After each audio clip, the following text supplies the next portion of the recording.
All right, welcome back to Rare Elvis Photos. I hope you've been enjoying the videos lately. Of course, we've been reading Elvis and Kathy. We've been reading Child Bride, Are You Lonesome Tonight, Inside Elvis, My Army Days with Elvis, and of course, From Here to the Great Unknown.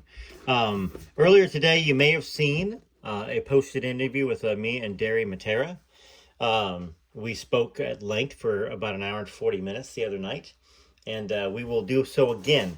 I really only wanted to ask him about what we've read so far in the book. So there's a lot of questions that y'all been asking in the comments. You've been asking me, you've been commentating, and he's been actually responding to some of those. That being said, I really can't answer a lot of the questions because according to the book, I haven't got that far in it. Now, I did read it when I was 16.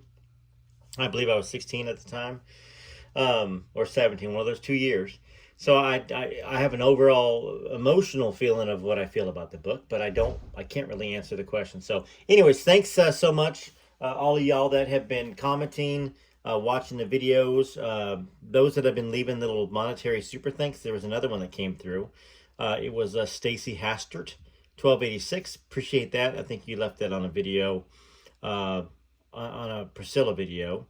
The one from earlier, Eyewitnesses to Priscilla's Scandalous Act. So if you haven't seen that Child Bride episode, I read quite a bit from it. Thank you to the members. Thank you to the subscribers. Thank you to Derry for taking his time last night, and answering my questions, talking about the book. It seems like he's still very passionate about it, and he still very much defends it. So without further ado, let's get into the book, okay? Let's read some more. Thanks for taking this journey with me. I want to answer those that there's a few folks here and there that are upset with me. I'm not trying to destroy Elvis's legacy. If Elvis had 10 other children, I wouldn't think less of him. I mean, things happen, especially if he didn't know. Now, people were like, why wouldn't she tell him? Well, it would be a scandal. I don't know. I don't even remember when Desiree was born, but regardless, it would have been a scandal. Remember, Elvis was forced to marry Priscilla, according to what I believe and a lot of people believe, in 1963, 10 years after they met, because it would have been a scandal, in a sense, for her to continue living there. So it was very important what the public's perception of Elvis was. And, that, if according to Derry, that's the motivation behind Lucy not telling Elvis. Lucy not, and she never went after the estate, as far as I know. And we'll keep asking about that. All right. November of 1953. I tried to put Elvis out of my mind, but he called at the store, reminding me of my promise to go to Memphis. Despite my circumstances, I knew I could get away. I told my mother I had to go on a short trip to promote the Mr. Music show and would again stay with Mary. She readily agreed to take care of Deborah and Melody. Being able to get away so easily did little to relieve my conscience. I hated to lie to anyone, especially my mother. But I had to do something to change my life. The situation was growing worse. The man had returned briefly. His actions followed the usual pattern. He appeared unannounced from wherever it was he had gone. The first 2 nights he'd drink and then take advantage of her. When he satisfied his craving there, he became violent and abusive. Shortly before leaving, he knocked me around to make sure that I stayed in line while he was away. Well, as I matured, I became less passive and started to rebel, which only led to more severe beatings. Part of his violence was fueled by his knowledge that I still despised him. The years had not tempered my hatred, nor had the children bonded us into a family. I never learned to love him, as my relatives promised, and never gave up the hope that somehow I could escape. The older I became, the more determined I was to carry out that escape. Going to Memphis was the boldest move yet. While planning for the trip, I had to pay strict attention to maintaining my composure. The anticipation lifted my spirits, but it couldn't show. Mrs. Fowler was still keeping watch. I kept myself singing a few times and stopped, so as not to arouse any suspicion. I could let my feelings show only when alone. I managed to get away for a short shopping trip the day before leaving. Feeling frivolous, I bought a floor-length batiste cotton gown. It was the cream-colored, with long puff sleeves, snaps down the front, and a fitted bodice. Or bodice, I don't know how to pronounce that. I had never owned anything so sheer. Buying it made me feel young. I was weary of having to be an adult. I wasn't an adult. I just turned 17. I wasn't like other 17-year-olds. I knew that, but I wasn't 11 anymore either. There would be no more hiding in the closet. The next day, I drove to Monroe Airport and left my car. My neighbor, Elizabeth DeVille, had taught me how to drive a car before. The man purchased a dark burgundy two-door convertible with a black rag top and designated it for emergencies only, like if the children got sick and needed to be rushed to the hospital. Well, I decided this was an emergency.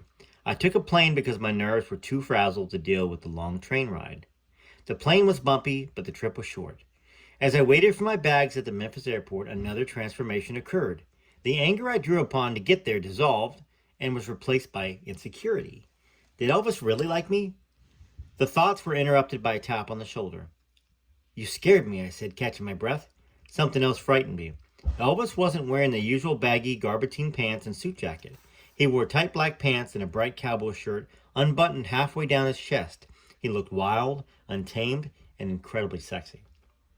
He wanted to take off somewhere right away, but I insisted on freshening up at the hotel first. We got into Elvis's car and headed for the city. Along the way, he described the conventional roadside sights with such zeal I was uncertain whether he was keyed up by my visit or just devoted to his hometown. Elvis pulled up to the hotel and said he'd be back in an hour. He told me to bring my sleeping clothes and mentioned something about camping. I was worried of his suggestion. He sensed my misgivings and smiled. He gave me a light-hearted kiss and headed back to his car. He stopped and spun around. "I have a surprise for you." He flashed a mischievous grin and drove away. I rushed to get ready. The promise of a surprise combined with his boyishness excited and comforted me. Heeding his suggestion to dress casually, I slipped on a pair of white slacks and a blue blouse. I remember his comment about the sleeping clothes and eased my new robe from the suitcase. I folded it and laid it inside a small travel bag. As I zipped up the top, the phone rang. "You ready?" "It hasn't even been an hour." "Sure it has. Memphis time. I can't wait." I was relieved he had called from downstairs and not had appeared at my door. That showed respect. I lingered only a few more minutes before descending. Elvis immediately escorted me to his car. He was subdued as we drove to the outskirts of town. It was late afternoon, and the drive was pleasant. I quietly admired the arching hillsides and contrasting colors of the trees and vegetation. I also noticed that the back seat was covered with bags and a box. "Elvis, where are we going?" "A surprise," he repeated. "You gotta wait for the surprise." I laughed as we continued deeper into the rolling countryside. The road began to wind, and I was afraid he was going to take me to a camp or a cabin where there would be other people. I didn't want to be around anyone else, not with my secret. Finally, he slowed down, pulled off the road, and stopped at the foot of a grassy hill. He sprung from the car and dashed around to my side. He opened the door and took my hand. I started to say something, but he put his finger to his lips and made a shh sound. He didn't say a word until we reached the top of the hill.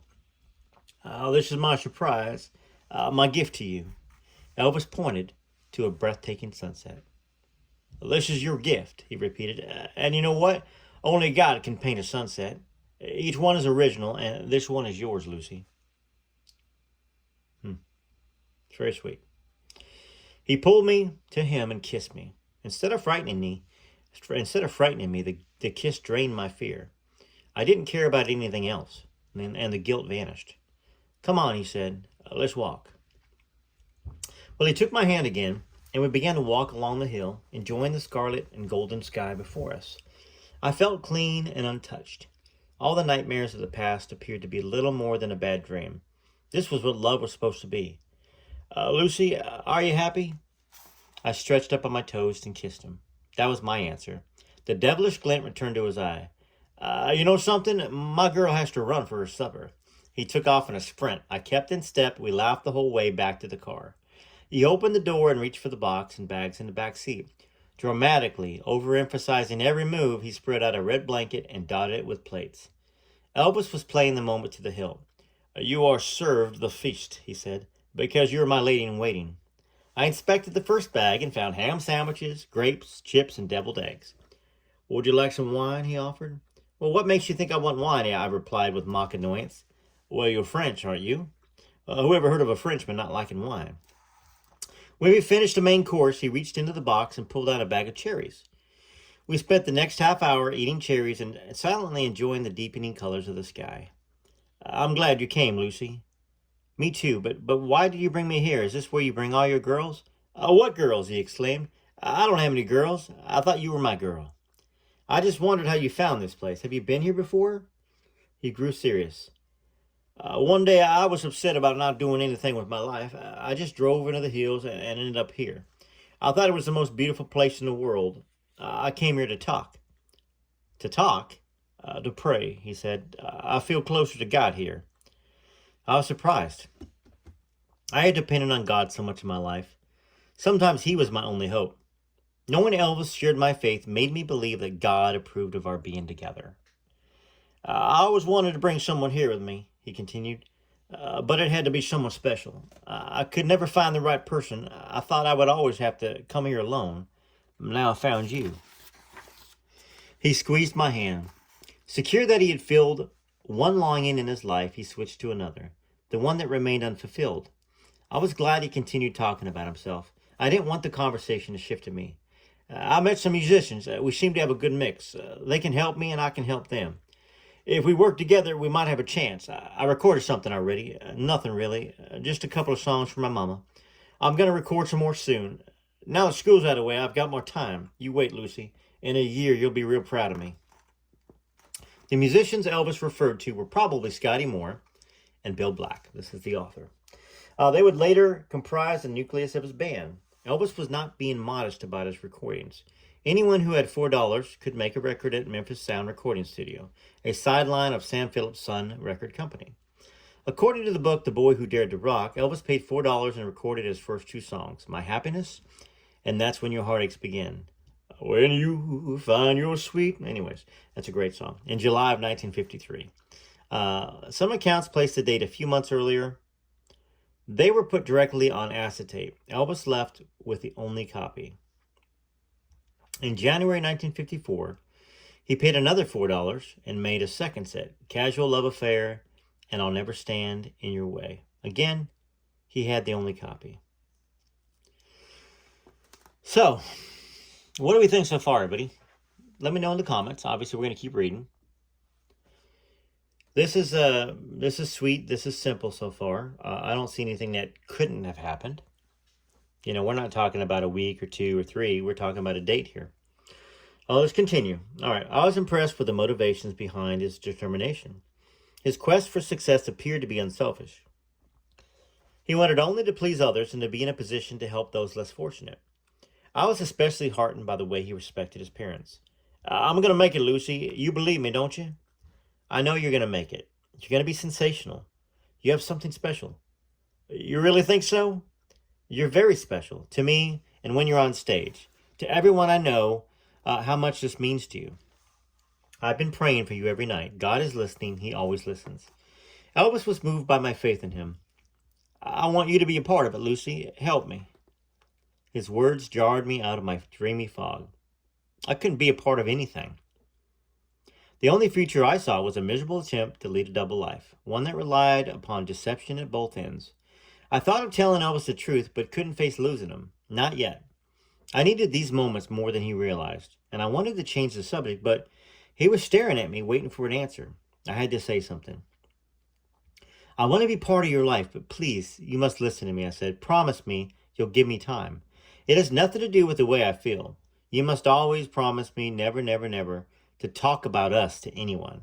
What we have is too special. It must remain that way until we're ready to announce it. Please promise me. Just until we know and everything works out. He seemed confused by my plea and suspected it had to do with my family not accepting him because he was poor. He knew that most grown-ups frowned upon his unusual clothes and long hair. He misread my French accent and Boston education as a sign that maybe I came from an upper-class family, even though I had told him that my father died and we became poor. I was going to tell him that my family wasn't a problem, but I stopped before I said anything. If he feared my relatives, well, he wouldn't press to come to my home. Sometimes I get the feeling you're going to disappear, he said. That'll never have you, and that our moments together are so great because there aren't going to be so many. My silence confirmed his suspicions. He looked at me as if I was going to vanish any second. I have a feeling things are going to start moving very fast, he said. I don't want the important things to get left behind. That's why I have to tell you how much I love you. I can't let it wait. For a moment, he couldn't find the right words to continue. Then he said, "Stay here with me for a while. We'll just sit and talk. I have so much I want to say. I want to be with you. Hey, how about if we camp here tonight instead of going back to the hotel?" I knew that was his way of hanging on, but the request made me nervous. I never willingly allowed a man to touch me. Incredible as it seems, in my mind, I was still a virgin. "Did you bring something to sleep in?" he said. I nodded. Why don't you change?" "I really shouldn't," I said, but my heart said differently. I excused myself and walked down the hill to the car. I found my small overnight bag and I took out the gown I purchased the day before. It was long, soft, and trimmed with lace. It wasn't really sexy, just feminine. I climbed in the car, slipped off my blouse and slacks, and put it on. I could see the silhouette of Elvis's frame against the dying light as I walked up the hill. He was like a magnet, pulling me nearer. He turned, saw me approaching, and extended his hand. When we touched, a soft breeze gently blew through the air and pushed my gown close to my body. He embraced me with a single arm. The other was hidden behind his back. After a brief pause, he brought up the missing hand and presented a bouquet of wild fall flowers. He gently removed the gold beret that held my hair, then guided the long black strands across my shoulders. Silently, he began picking out white frost daisies from the multicolored bouquet and delicately placed them in my hair. "Lucy, you know what marriage is. It's when two people give themselves to each other and promise to love one another forever, no matter what happens. Well, no matter who tries to stop them, they'll love each other forever." "I'll never know that feeling," I thought to myself. "I'll never be able to marry you. I can't." He was still worried about my family. That's why he said what he did. It was ironic that his attempt to convince me to stick by him made him express the exact strength he would need if he wanted me. He gently touched my face with his fingers, then opened his hands and pressed them to my cheeks, moving them back to my ears. I could hear his heart pounding through his palms. "Let's be together like this forever, with you by my side. I can do anything, Lucy, honey. Will you marry me?" I was petrified. It was the best moment of my life, and the worst. The inevitable explosion of contrasting emotions nearly ignited. I thought of a frightened child who once stood next to a stranger who was forced to say, "I do." Did that forever chain me to a horrible man who treated me like a caged animal? Did it really count? It couldn't. It wasn't marriage in any form marriage was intended to be. "In the eyes of God, I love you and I will marry you," I said. "In the eyes of God, I love you and I will marry you," I said. "You'll be mine forever, no matter what comes between us. I'll always love you."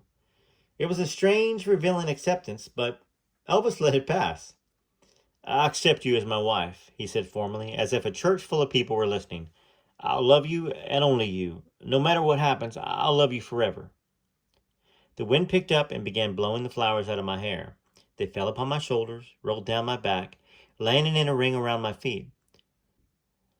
"I can't have a bride without flowers in her hair," Elvis said, reaching for the bouquet I still held at my side. He picked out small purple and lavender vernonias and set them in a new wreath around my head.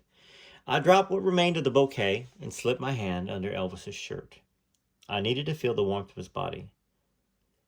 "Darling, close your eyes," he said. "Now open them." Elvis was holding a single red rose. I had no idea where it came from, but it was crumbled and wilted like the one he gave me in the restaurant. But that didn't matter. It was still beautiful. I sighed deeply when he presented it, and that pleased him. "This rose contains all the love we promised," he said. "It stands for the love I'll have for you forever. Whatever happens, and wherever you are, when you see a rose, let it remind you of me." We knelt together on the blanket, and Elvis appeared unsure of himself. "What's wrong?" I asked. "May I have you for my very own?" I'll never forget the way he looked at me with eyes so gentle and loving. The time had come to offer myself freely to a man that I loved, a man I had chosen. I answered him with the first passionate kiss that I'd ever given. My sudden forwardness frightened me for an instant. I backed away. "Don't be afraid. I won't let anything bad happen. I won't never let anything bad happen to you." We lay down facing each other with our bodies together. Slowly, Elvis began caressing each part of my body. He playfully nibbled my lips as he stroked my face, neck, and with his hands. Under the bright star of a cool Memphis night, bosom with his hands, in case you're not reading along. Under the bright stars of a cool Memphis night, we consummated our love. It was more than just making love. Elvis's body washed away all the shame and dirtiness that I had known before. He elevated me from a degraded child to a woman who knew the ecstasy of submission. Our love is written on the wind in heaven, Elvis said as we lay on our backs looking up at the stars. Do you believe this? I believed. The night grew chilly. We abandoned our plan to camp out and gathered our things. We reluctantly walked back to the car. Neither of us wanted the moment to end. We stood at the car and embraced, glancing up at the hill, at the dark outline in the hill. Our vows of marriage had been unofficial, but had a lasting effect. Our love would carry us over the tremendous obstacles of the next 24 years. That's where I'm going to leave us. It's a kind of a shorter read, but we've had a lot of longer videos. I still have to do a comment video to reply to your comments and to take a look at what y'all are talking about today. But, there we are. Now, I don't know whether that's the moment that made Desiree or not. I don't. If indeed Desiree is Elvis's. Once again, we're reading this book, and I always like to read something, and just like with people, I want to assume they're honest, and then if they give me a reason to doubt that, then I research it. I'm going to keep researching this, but it's written well, and the timeline. You don't think Elvis couldn't have taken a day out of his life here or there? That he might have been taken. The whole idea about love at first sight, and when you're young and you long to love, you long to give love to somebody, and you long to receive love from somebody. It's a powerful aphrodisiac, and it can happen to anyone at any point in time. And Elvis was a romantic. So, the timelines match to me that he could have met her, and she's an interesting person. Think about this. Think about somebody being married at 11 in a forced marriage, having 2 children by 15. Of course, she couldn't commit to Elvis. She had a double life. So everybody wonders, well, why didn't it work out? Well, that would be the number one reason right there where it wouldn't work out. She hadn't told him. She didn't want to tell him. She knows that it's not something he'd want. And now he's got a career going on, So let's stop there. I'm going to play some music. And if y'all want to leave some more comments, that's great. I hope you enjoyed this read. We will read more of this tomorrow. We're going to also read some Elvis and Kathy, some My Army Days with Elvis, and From Here to the Great Unknown tomorrow, okay? Just so you know what's coming up, I might even grab a chapter of Inside Elvis. Tomorrow there might be 5 videos. But, just want you to know what to expect for tomorrow. Love y'all very much. Let's play some music, then I'll say goodbye to y'all at the very end of the video. Yeah. She held him close to her heart from the very start. Through every joy and fear, she kept him near and dear, with a love that's pure and true. In everything she'd do, a mother's guiding light shone through the Elvis night. Oh, Gladys loved her son until her big old heart gave out. And there's no greater love than a mother's love.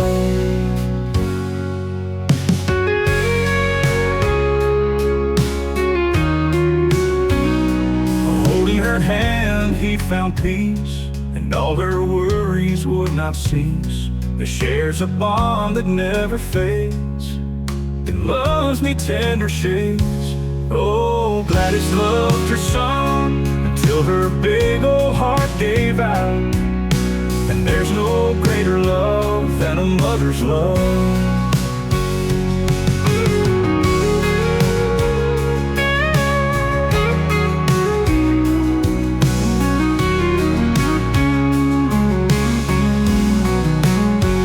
Holding her hand, he found peace, and all her worries would not cease. They shares a bond that never fades. It loves me tender shades. Oh, Gladys loved her son until her big old heart gave out. And there's no greater love than a mother's love. With every note he'd sing, he danced on trace. A melody so sweet made their bond complete. Oh, Gladys loved her son until her big old heart gave out.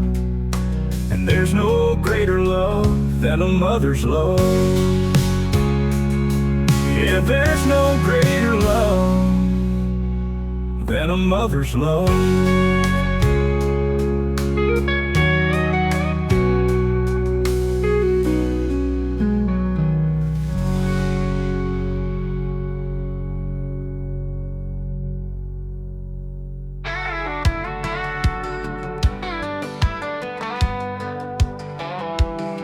He was born in a shack in Tupelo, a healthy boy, but he lost his baby bro. He grew up poor, the dirt poor life. The only thing he had was a guitar and a bike. That was Elvis, born in 35, that was Elvis. The coolest cat alive, from don't be cruel to all shook up, suspicious minds to burn in love. That was Elvis.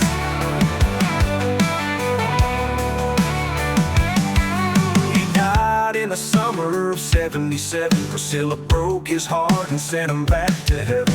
He sang his songs for all to hear. American Trilogy still brings a tear. That was Elvis, born at 35, that was Elvis. The coolest cat alive, from don't be cruel to all shook up, suspicious minds to burn in love. That was Elvis.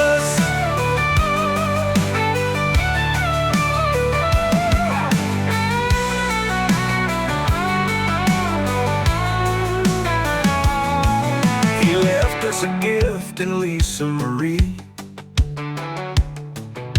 but now she's singing with Elvis in heaven's jubilee. That was Elvis, born in 35, that was Elvis. The coolest cat alive, from don't be cruel to all shook up, suspicious minds to burn in love. That was Elvis, from that's alright to all shook up, suspicious minds to burn in love. That was Elvis, Elvis, Elvis. That was Elvis, Elvis. That was Elvis, Elvis, Elvis.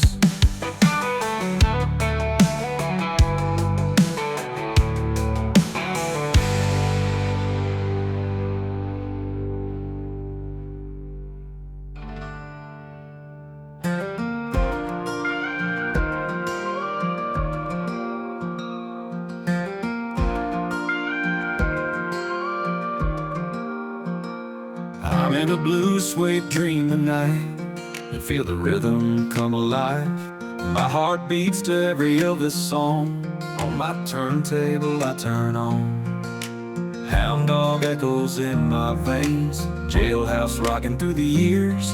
We're all the part of him that red remains as we wipe away our tears. We say thank you to the mailman, say our grace and our amens.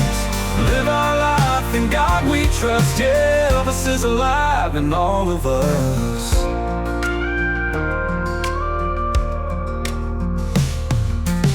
Feel the tremor in the night, guitar strings start to hum, and the stars up there so big and bright as Elvis starts to strum. We say thank you to the mailman, say our grace and our amens. Live our life in God we trust. Yeah, Elvis is alive in all of us.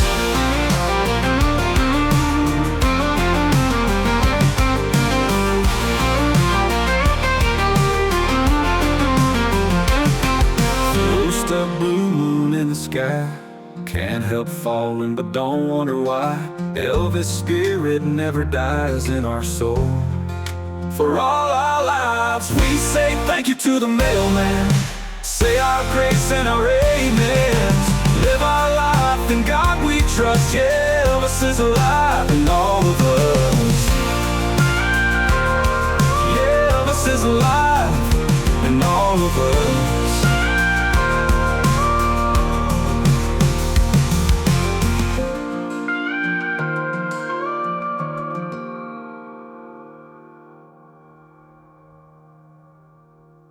TCB TLC till next time. This is Rare Elvis Photos.